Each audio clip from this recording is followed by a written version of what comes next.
See, good morning, Dr. Huizinga. I appreciate you taking the time to interview me for my class. Can we start with you maybe just introducing yourself and giving a little bit of background about yourself?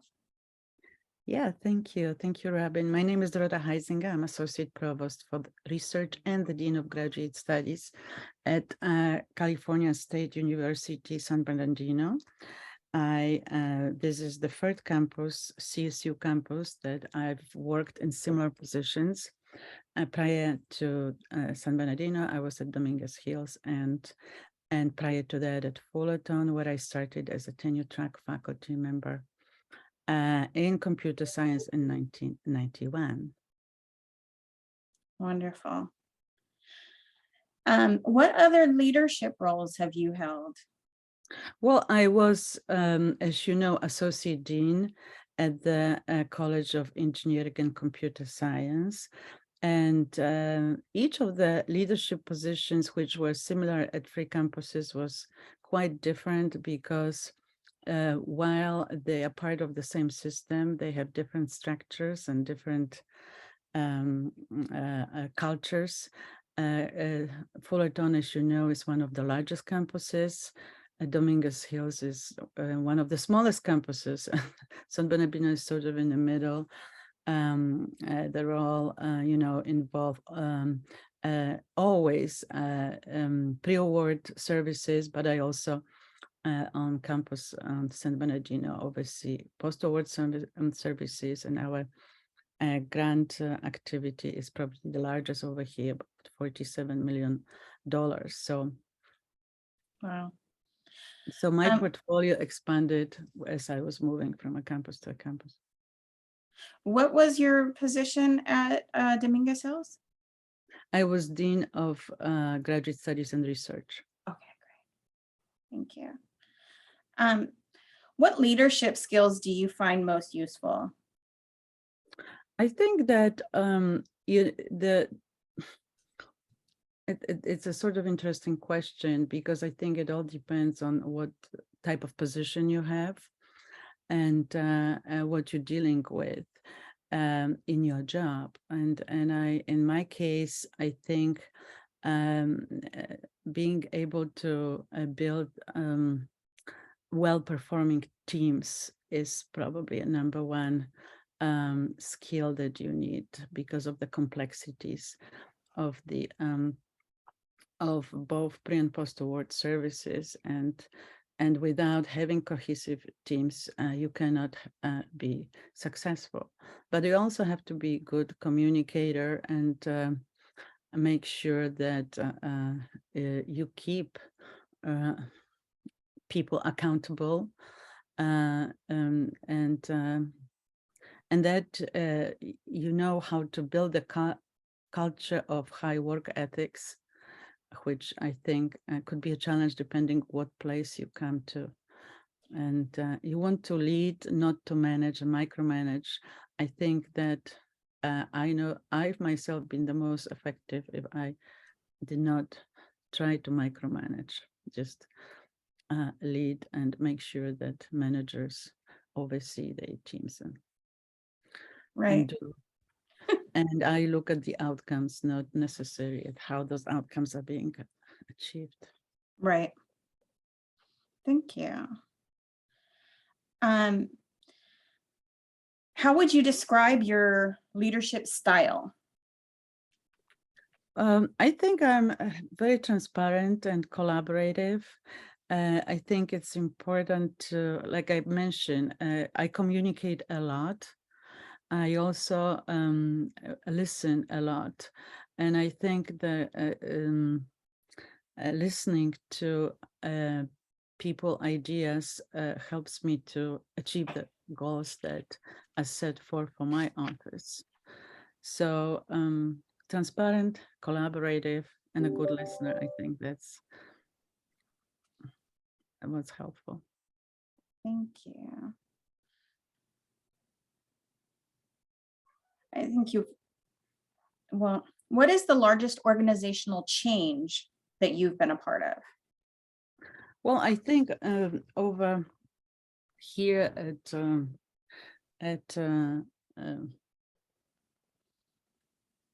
CSUSB, we are trying to make quite dramatic changes to our post-award structures. So that's one of the biggest challenges that we are facing right now. But I also experienced changes in administrative positions and leadership positions. So that happened when I was both at Fullerton and at Dominguez Hills.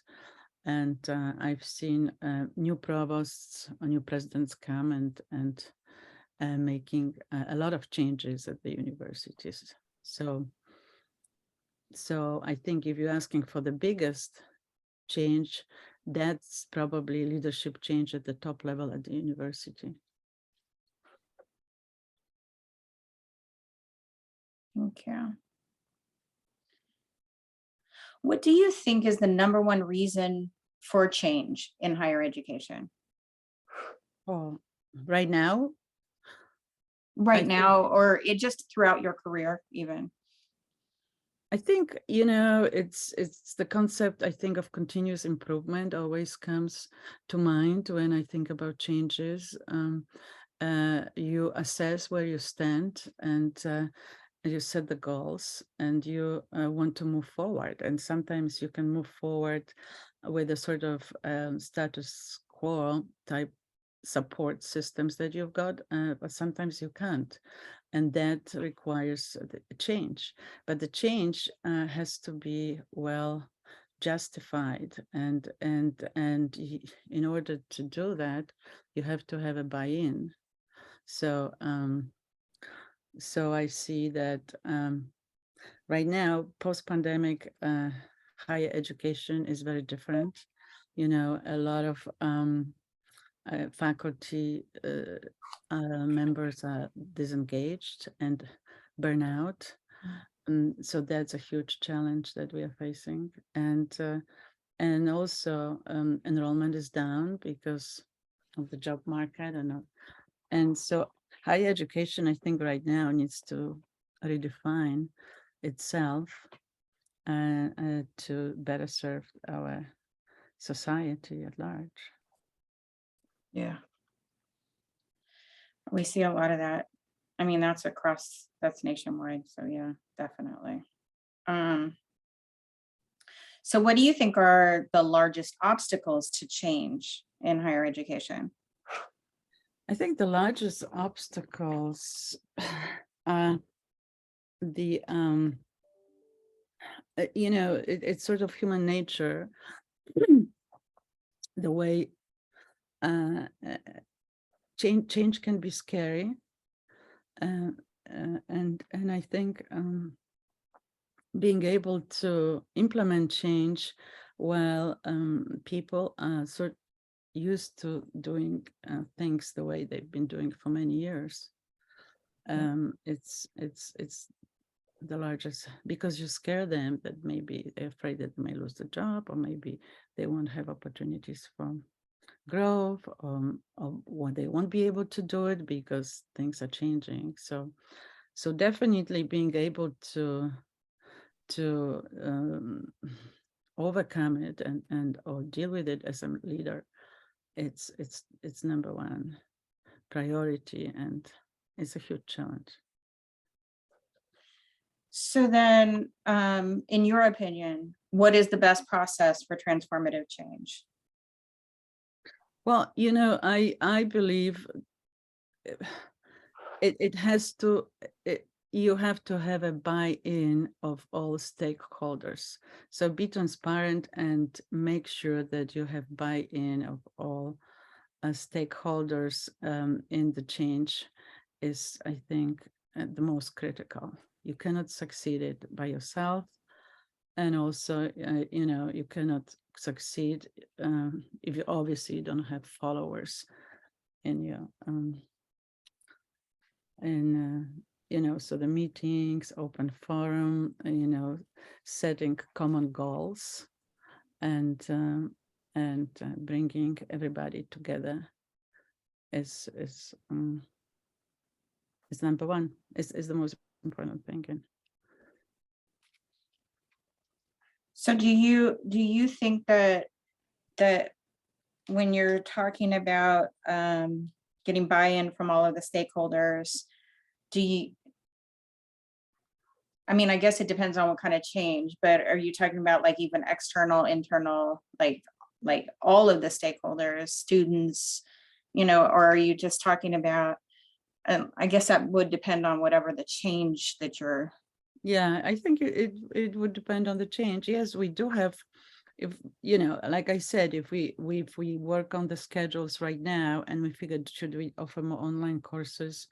Oh no, and there's a belief that students want to do just online, although that's not quite true. But if you look at the outcomes and how well they perform better to be in person. So where do you find this balance? Should we offer online classes or a hybrid or in person? And for that, you have to buy in of both faculty and students. Right. And you would like to, so we do survey students, for example, and we meet with the student organizations and student leadership, and include student leadership in the Senate meetings, faculty Senate meetings, and have this broad discussion about, because this one is probably one of the largest changes we are experiencing right now. And I don't think it would be successful if we didn't have the buy-in and this really very wide vetting process across the entire university. So Right. That makes sense. So do you set up like teams or like committees? Yeah, Is it, they you have usually will committees? be for that. University already has a number of committees in place. So Right. and usually in committees like that, you have an administrator who is a liaison for the committee. Mhm. So if the leadership team thinks that this is something crucial and the change is necessary, or at least we have to examine whether the change is necessary, then those administrators, liaisons would bring this to the agendas of the committees, academic senate, and obviously examine the outcomes of those discussions or surveys or committee work. Right. I mean, it's definitely a lot of work. So that was my last question for you, Dr. Huizinga. So I'm going to go ahead and, do you have any questions for me? Well, I understand that this is a part of your master thesis. It's an assignment. It is not my thesis, though. It is an Okay, so assignment. your assignment. So, well, good luck with your assignment. And if you have any other questions, you can email me and I'll be happy to. Thank you so much. I'm going to go ahead and stop the recording now. Thank you.